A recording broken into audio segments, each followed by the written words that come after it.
Let's carry on the evening and started.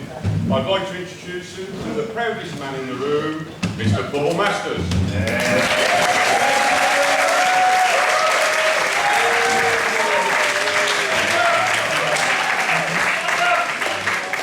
Thank you very much. It wasn't until there's a lot of people here, isn't there? and you all look so small from up here, on the top table. Even Adam. Sorry, I couldn't make it up here, mate. So it was a couple of hours ago, actually, I realised I was supposed to be making a speech as the father of the bride. And I hadn't really prepared anything. So fortunately, I have a phone with me, and there's a website called weddingspeeches.com.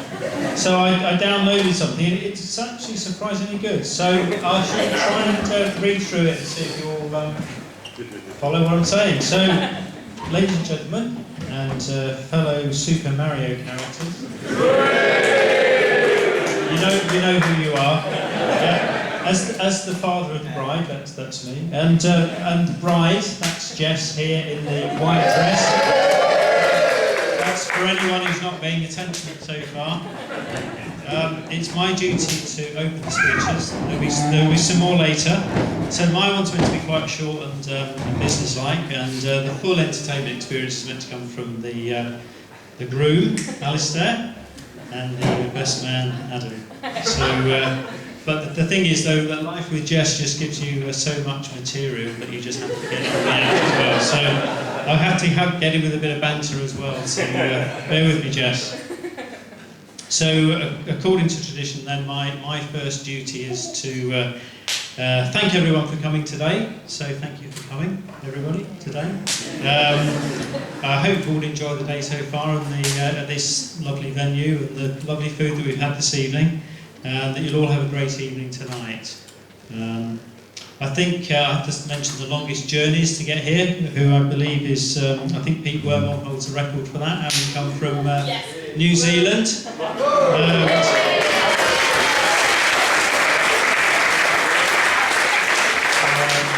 don't think anyone's going to beat that, but a cat comes close. She came from Thailand. So Kat is one of Jess's 2 maids of honour.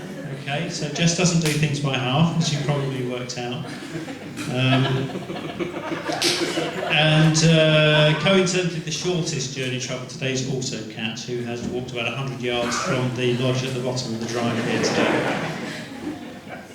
So what can I tell you about Jess? Jessica Megan Levenko Masters, which I get to say for the last time today, as she was called until a couple of hours ago, was born in Wakefield, so she's a Yorkshire lass. So right from the start, she's always had very strong opinions on things. As an example of this, when she was 2, she always used to insist on having her milk in a little feeder cup, heated up in a microwave. And it had to be the right amount, or she wasn't satisfied. And I remember when we went out one day to a cafe, she didn't even try the milk, she just looked at it, pushed it away with one finger and said, "Cold!" Refused to drink it. So that was the starting point. When she was about 3, I took her to Sainsbury's to get a weekly shop because her mum was busy with her baby brother Howard. I actually had the temerity to stop and have a look at a few car magazines as we went to the shop, and okay, they were definitely car magazines. Okay, Sainsbury's is a family shop, right? Okay, and I'm a small child, so don't go there. And she looked at me, and after a couple of minutes, she just started drawing her fingers and said, "Come on, Dad, hurry up and buy these magazines, and you can read them on the toilet like you normally do." She was about the same age when we went to stay with her grandparents, Pete and Jean, who are over here, sitting over here. And they lived in Wales in a hotel at the time, and they had a bar, and the bar, they had some orange there, which they used to make gin and orange. Jess wasn't very impressed with this as a form of squash, so we went over there one day. We'd taken our own squash with us. So Jess explained this to her grandparents when she was 3, and said to them, I brought my own squash with you because you only have shit orange.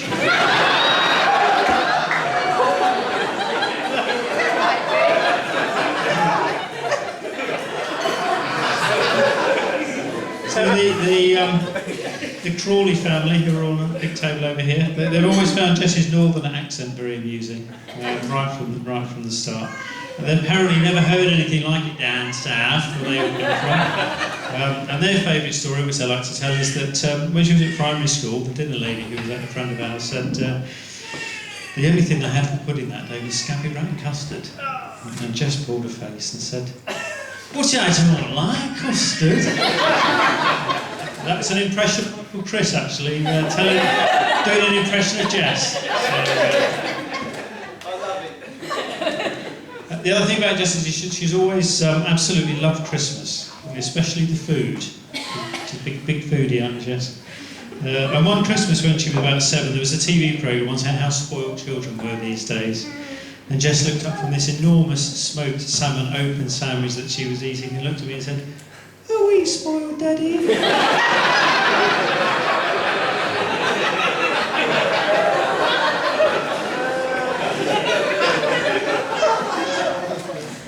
As she got older, Jess started to travel around the world and visit various places, and she's very well travelled now. Starting with family holidays, we went to places like France, then we went to America, and then she decided to go to India at the age of 17. She went out there for a few weeks, and the plan was her to be away for 4 weeks, but after 3 weeks, she was hating it so much and trying on Skype. We had to get her home early, and this was the first of many examples of what was to become the Jess 3-week rule. And this states that any new job, and she's had quite a few, they'll be amazing for the first 3 weeks, and then they will just suddenly become the worst job ever.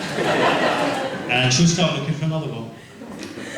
Hopefully this doesn't apply to husbands.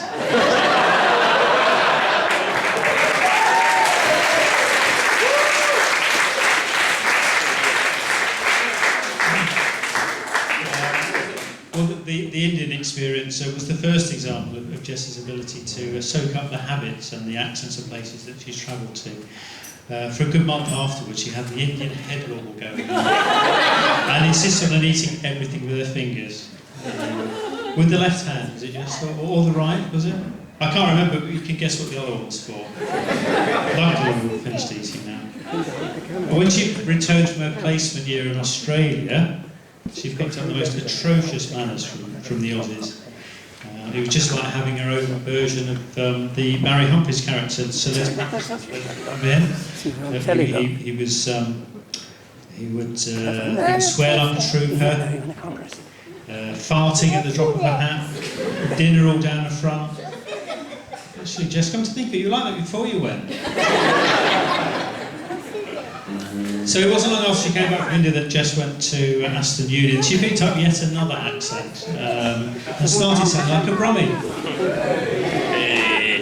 The first inkling of this was when we were talking about selling things on eBay, and she said to us, "I love eBay."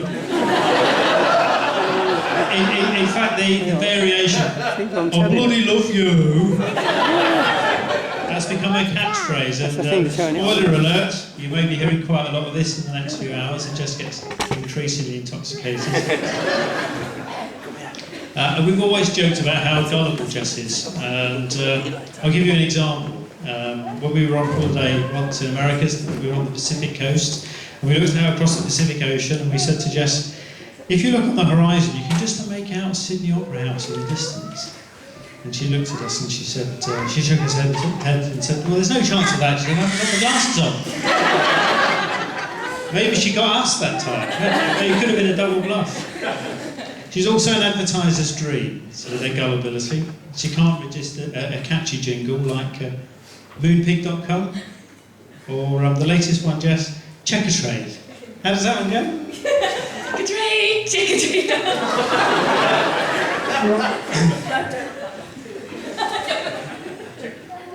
So, as her first year in Birmingham, Jess met Ali, and we were in due course, we were introduced to him, and we went for a meal in Wagamama's along with our son Howard. So there were 5 of us, and they seated us on one of those wooden benches with a table for 5. And there were 3 on one side and 2 on the other.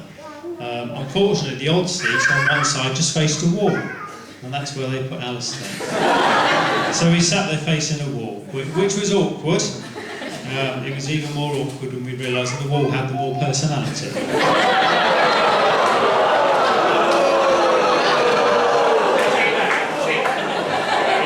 We soon found out that first impressions might be a bit misleading, and Alice fitted right into her family. Part of my speech is supposed to be to welcome family, but he's always been such an important part of it for the last 7 years that it hardly seems necessary. So I hope you're enjoying life with us so far, and I hope you're looking forward to being our official son-in-law as much as we are. At her final year at university, Jess was diagnosed with dyslexia, which might explain some of her mixed-up sayings. So, sorry Jess, it's your disability, but it's our entertainment.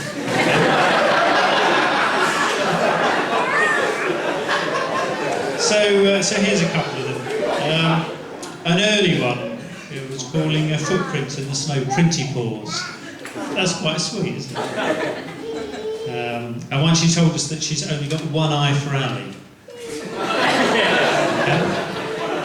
And these little wrinkles that you get around your eyes as you get older, obviously not me, but other people, they're not crow's feet, but they're sparrow's claws. So she's still coming up with them. The other day she complained she wasn't very good at spelling games, and she said she could never beat Kelly in a game of Scramble.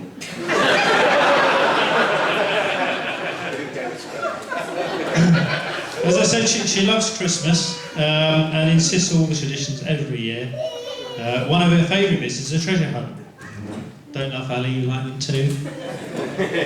But then it's even more sad than her mum. I mean, Santa writes all the clues. Sorry, Jess, that just slipped out. You weren't supposed to. Ali, you might have guessed that already, but then you're smarter than Jess.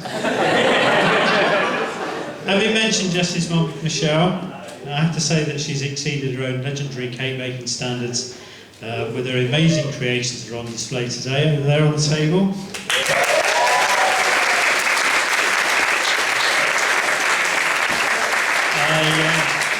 I have to tell you that originally it was meant to just be a jam sponge and a plate of chocolate digestives, but it all got a bit out of hand. Michelle and I celebrated 30 years of marriage this year. And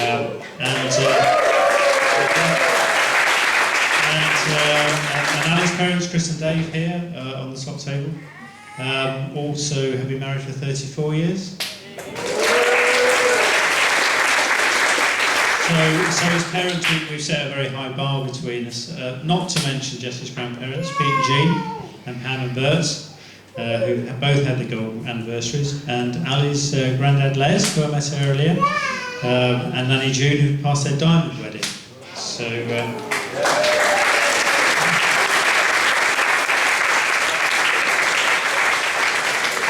and there's another 200 years of marriage on the Crawley table, as well as many other couples around the room. So what words of wisdom can I pass on to a young couple passing out on their marriage, starting out on their marriage? Well, my experience after 30 years boils down to this. As long as your dinner is on the table when you get in from work in the evening, everything else is a bonus. As long as you agree who does the cooking. Okay? And there are a lot of bonuses. The rest you just make up as you go along. In the immortal words of the theme tune to the hit 70s TV quiz, Mr. and Mrs., and I'm showing my age here, I'm afraid, be nice to each other. You won't go far wrong. Oh, and alcohol helps a lot. So, life with Jess is endlessly entertaining, and I'm sure Ali knows by now what he's let himself in for. Please bear with me for the final bit, as I haven't been able to read this out loud before without crying, which makes Michelle laugh.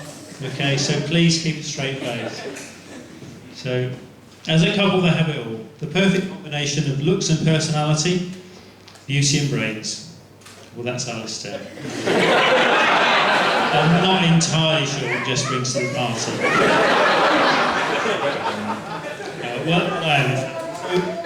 and so is anyone who knows her, and that's all of you here, her family and friends. Jess, you're an amazing young woman, and I'm so proud of you, despite all the ribbing you've had to put up with. And you'll be as wonderful as a wife as you have always been as a daughter. Ali, you're a very lucky man, and I'm sure you know that already. So please be upstanding for the bride and groom. Bride and groom. Bride